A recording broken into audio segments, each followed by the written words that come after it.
Welcome to Copilot Podcasts. Picture this, two musicians in separate rooms banging away on pianos in a house in Landau, Wales. Little did they know they were about to create one of the most iconic children's TV themes of all time. And what's even more fascinating is that one of them had his one-year-old son sitting on his knee while composing it.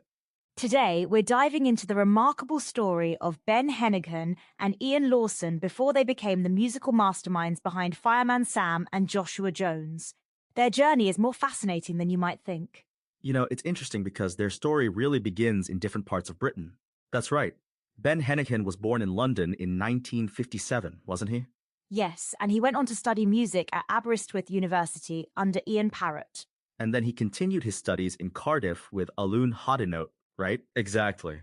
These weren't just any teachers. They were some of Britain's most respected composers. And what about Ian Lawson? What brought him into the picture? Well, both Ben and Ian eventually found themselves in Wales, and in 1984, they formed their music production partnership. That's fascinating. And they didn't just stick to one type of music, did they? No, they actually wanted to do music for drama initially. The children's TV work wasn't their main focus at first. Wait, really? So how did they end up composing for children's television? They started by sending various tunes on spec to bumper films. That's basically creating sample music without being commissioned. Ah, so they were really putting themselves out there, trying to get noticed? Exactly. And it paid off when bumper films approached them about creating music for Fireman Sam. But before that big break, they were building something else, weren't they? Yes, they established Fieldgate Studios, which became a well-known recording facility near Cardiff. And it's still a family business today, isn't it? That's right. Ian's wife, Fiona, and son, Andrew, are actively involved in running it. You know what I find interesting? The way they approach their work, even for children's television. Oh, they never wrote down to their audience. Ben actually said they always tried to do stuff that excited them. That's such an important point about creating for children, isn't it? Absolutely. And it shows in their work. They didn't just create simple tunes, they created memorable pieces that have stood the test of time. Speaking of memorable pieces, let's talk about that famous day at Ian's house in Landau. Ah, yes, when they were working on the Fireman Sam theme, they each went to separate rooms with pianos. And then what happened? Well, Ian had his one-year-old son on his knee when he came up with that iconic tune. That's such a beautiful detail, creating a children's theme with an actual child present. And Ben actually credits Ian for that tune. He said, it was his tune, really. That kind of generosity between collaborators is rare, isn't it? It really is. And it probably contributed to their long-lasting partnership. You know what's interesting? The Welsh connection to children's television during this period. Oh, yes. Wales was really a hub for animation and children's programming in the 1980s. And Heneghan and Lawson were right in the middle of it all. They were. And they went on to work on other projects like The Little Engine That Could in 1991. So they were expanding their reach beyond just Welsh television? Exactly. Their work was starting to get noticed internationally. But they kept their base in Wales, didn't they? Yes, they remained committed to their Welsh roots, continuing to operate Fieldgate Studios near Cardiff. And they're still getting royalties from their work today, right? They are. Ian has said it's become something iconic, though they didn't realize it at the time. It's interesting how sometimes your most enduring work isn't what you initially set out to do. Exactly.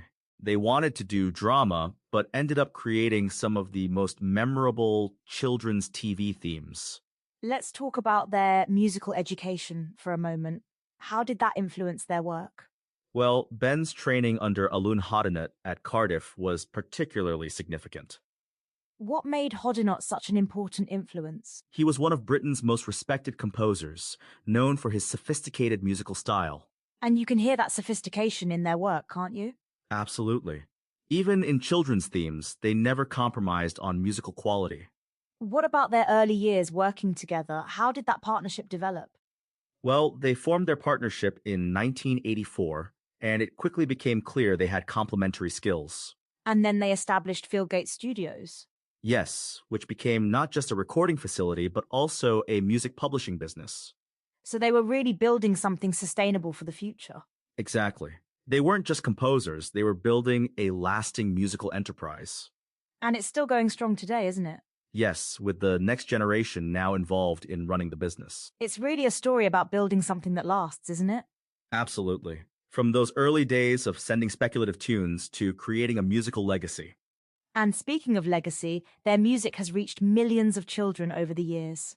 Yes, Fireman Sam alone has been broadcast in over 155 countries worldwide. That's quite a journey from those two separate rooms with pianos in Landor. And it all started with them just trying to do something that excited them. What do you think is the key lesson from their story? I think it's about staying true to your standards while being open to unexpected opportunities. And building strong partnerships along the way. Exactly. Their partnership has lasted nearly 4 decades now. Well, that brings us to the end of today's episode of Copilot Podcasts. And remember, sometimes the most iconic work comes from unexpected places, maybe even with a 1-year-old on your knee. Thanks for listening and keep creating, whether you're in separate rooms with pianos or wherever your creativity takes you.